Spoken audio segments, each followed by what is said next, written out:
That was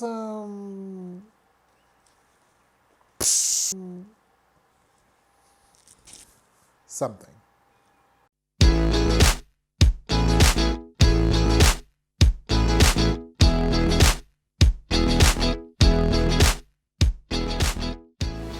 Hello, everyone.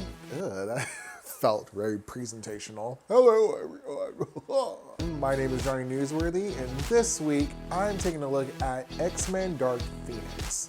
When I lose control, bad things happen. But it feels good. No ma'am. No ma'am. As I've said, this is my favorite X-Men of all time. Like, she can only be topped maybe by Scarlet Witch and DC's Raven. So I'm gonna be very picky. All of my reviews come in two parts. One that's just a general consensus, and another one that really goes through the fine points of the plot line just to see what went right and what went wrong. And don't worry, I'll be sure to put up a time code like here or something or up there that you can click to just to go to the final score. So, how was it? Now, the Dark Phoenix saga is one of the most fundamental moments in the X-Men / Marvel comic book universe. It really has effects that are felt throughout space and time. And since Last Stand totally butchered it, I thought Dark Phoenix could rise from those ashes. But the movie is just a burnout. Did you hear what the kids are calling you? It's absolutely obvious the multiple delays and rewrites paid a toll on the final product. The movie is all over the place, and simultaneously, nothing really happens.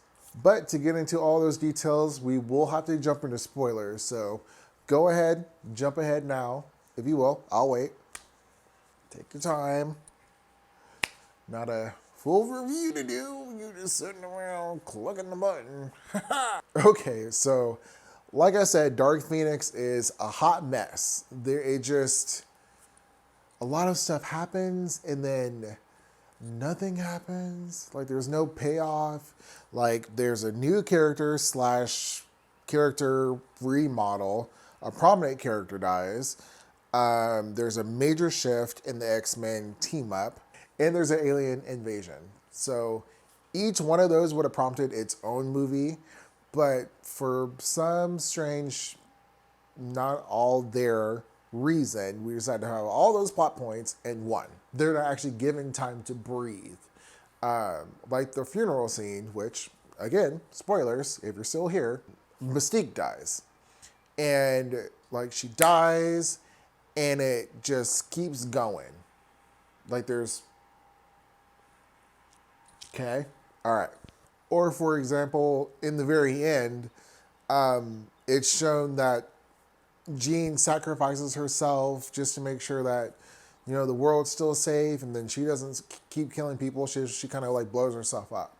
And we see that that has effects on some of the characters and how that plays out.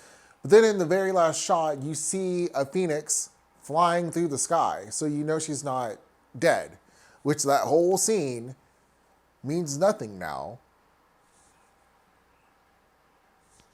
Also, going back to the Phoenix, she just was not that girl. She was not. She needs some milk. Yes, babies.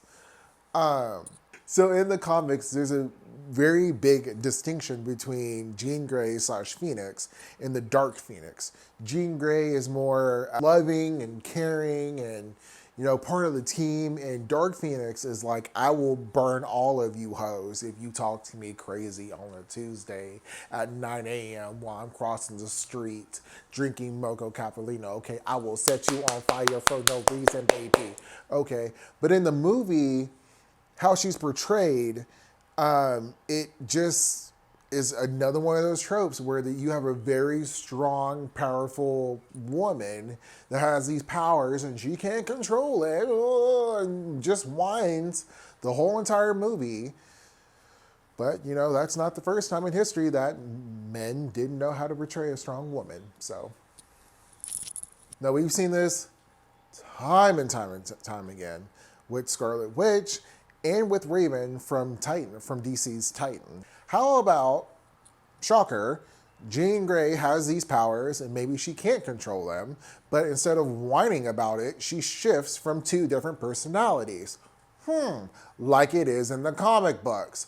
Or maybe we skip that part and she awakens her powers and then she has them under control, but then she develops a second personality that enhances her powers. And then all of this to say, Sophie Turner did a great job with what she was handed. I honestly think that her and Jennifer Lawrence are one of the best parts of this whole entire movie. I think that they both had like 2 of the best well-written characters in this dumpster fire.